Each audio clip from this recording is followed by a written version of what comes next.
Guys, आज जो question हमारे पास है वो है वैलिडेट स्ट्रिंग। तो हमें एक स्ट्रिंग दी गई है जिसका हमें रिवर्सल फाइंड करके वो चेक करना है जो रिवर्स स्ट्रिंग है वो गिवन स्ट्रिंग के इक्वल है या नहीं।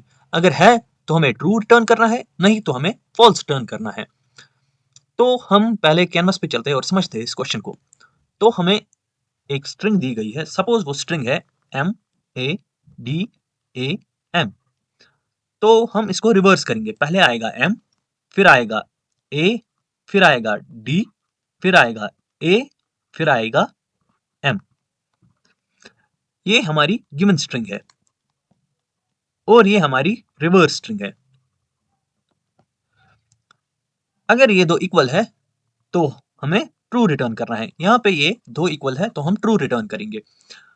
और अगर हमारे पास एक स्ट्रिंग है ABC, इसका हमें रिवर्स करना है CBA। यहाँ पे जो गिवन स्ट्रिंग है वो रिवर्स स्ट्रिंग के इक्वल नहीं है, तो यहाँ पे हमें फॉल्स रिटर्न करना है। एक्चुअली बेसिकली हमें ये चेक करना है कि जो हमारी स्ट्रिंग है वो पैलिंड्रोम है या नहीं। तो हम इसका सूडो कोड लिख के पहले समझते हैं ये क्वेश्चन कैसे किया जा सकता है। तो अब हम अप्रोच के बारे में बात करेंगे।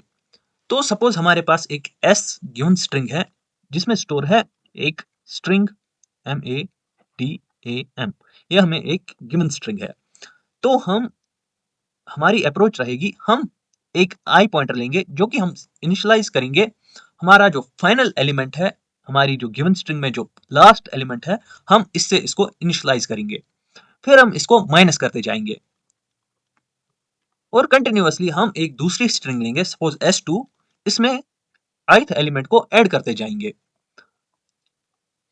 आई होप आपको अप्रोच समझ आ गई होगी। सपोज हम S2 पहले इनिशियलाइज करेंगे नन से, इसमें कुछ नहीं होगा।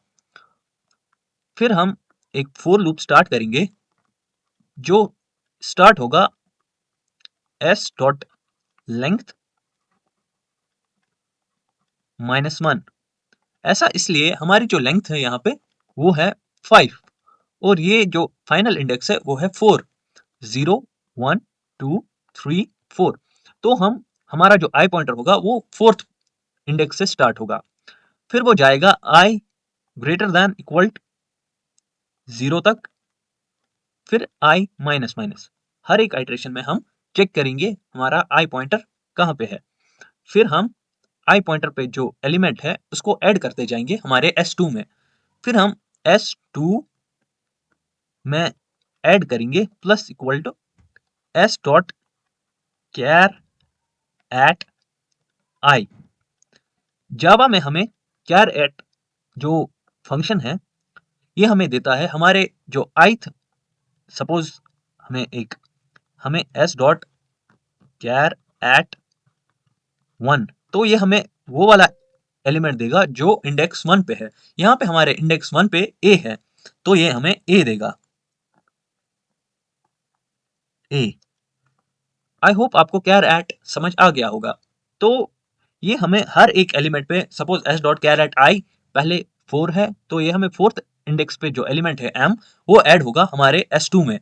फिर ये चेंज होके 3 होगा, फिर कैर एट s डॉट कैर एट इंडेक्स 3 पे a है वो ऐड होगा हमारे S2 में। फिर ऐसे ही करते करते सारे एलिमेंट ऐड होंगे हमारे S2 में। फिर हम रिटर्न करेंगे, return S2 dot equals s जो हमारी हमारी गिवन स्ट्रिंग है। ये इक्वल्स जो फंक्शन है ये हमें दो स्ट्रिंग्स को कंपेयर करने के लिए यूज होता है। हम ऐसे नहीं कर सकते S2 इक्वल्स S1। ऐसा इसलिए क्योंकि इसके पीछे एक बहुत ही बड़ा रीजन है। जो हमारी जो इन जावा हमारी जो स्ट्रिंग होती है वो इम्यूटेबल होती है और वो स्टोर होती है हीप मेमोरी में। तो आप शॉर्ट में समझ लिए इस टाइम, इसीलिए हम s डॉट इक्वल्स यूज करते हैं क्योंकि यहाँ पे ये मेमोरी एड्रेस चेक करेगा, यहाँ पे लेकिन ये इसकी वैल्यूज को कंपेयर करेगा डॉट इक्वल्स। आई होप आपको इतना समझ आ गया होगा। हम कभी फ्यूचर में कॉन्सेप्ट के बारे में बात करेंगे हमारे वीडियोस में, तब हम इसको अच्छे से इलॉबरेट करेंगे। यहाँ पे आप फॉर टाइम बीइंग ऐसा समझिए, जो स्ट्रिंग है उसको उसकी वैल्यूज कंपेयर करने के लिए हम इक्वल्स यूज करते हैं।